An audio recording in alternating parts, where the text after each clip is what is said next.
तभी हमारा वस्त्र फट गया, गुरुदेव देख लीजिए, इनको समझा लीजिए। लेकिन रसिक देव जी का स्वभाव ऐसा था, हो सकता है गलती से हमने कर दिया हो, हम भूल गए, हमने कब किया याद नहीं आया, गुरुदेव क्षमा प्रार्थी हैं, अब नहीं करेंगे। अब यहां गुरु दोनों बात कर रहे हैं, परीक्षा भी ले रहे हैं और शिष्यों को बता भी रहे हैं। उसकी सहनशीलता देखो।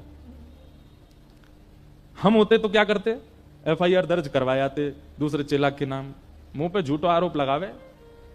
और आजकल तो एक नया ट्रेंड चला, आजकल नहीं, चल तो बहुत समय से रहा है, भगवान की कसम तो यहीं धरी रहती जीभ पे आगे, किसी की कसम खिवा लो, भगवान तो बेचारे थर थर कांपते रहे, मेरी मत खा लियो भैया।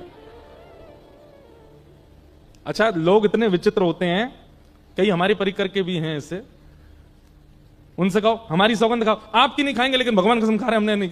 भगवान इतने सस्ते हैं, तो पता है कि ठाकुर जी को तो कुछ कहना नहीं आके।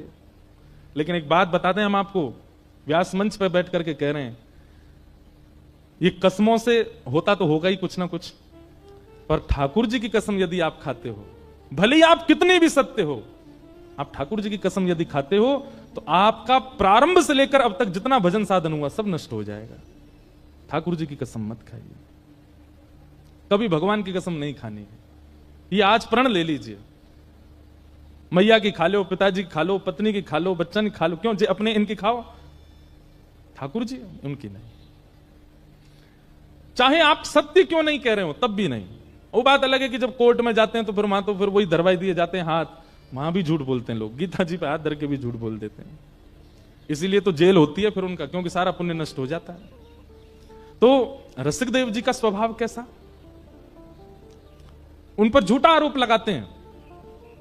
गुरुदेव देखिए ये ऐसा करता है, रसिक देव जी बोले गलती से हो गया होगा, किया नहीं है रसिक देव जी ने, लेकिन कह रहे हैं ये कह रहा है तो सत्य ही होगा, कर दिया होगा मैंने। गुरुदेव क्षमा प्रार्थी, अब नहीं करूंगा।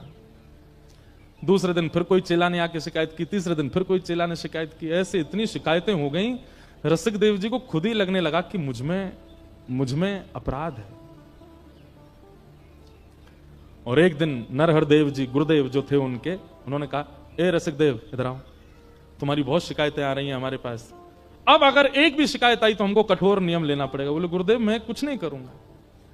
रसिक देव जी कुछ नहीं करते, सुबह स्नान करके एक कोने में खड़े रहते, भैया मुझसे पता नहीं कब अपराध बन जाता है, आज मैं कुछ नहीं करूंगा। उस दिन पूरे दिन कुछ नहीं किया, उस दिन भी गुरुदेव पर एक शिकायत पहुंच गई, देखिए रसिक देव जी ने हमारी ऊपर ना उठा के जो है मट्टी में फेंक दिया। गुरुदेव ताम्र वर्ण, आंखें लाल, मुख लाल, बोले रोज तुम्हारी शिकायत आती है, रोज सब आके तेरी शिकायत करते हैं, तो एक काम कर आश्रम से निकल जा। रसिक देव जी हाथ पैर कांप रहे हैं, रो रहे हैं, बोले गुरुदेव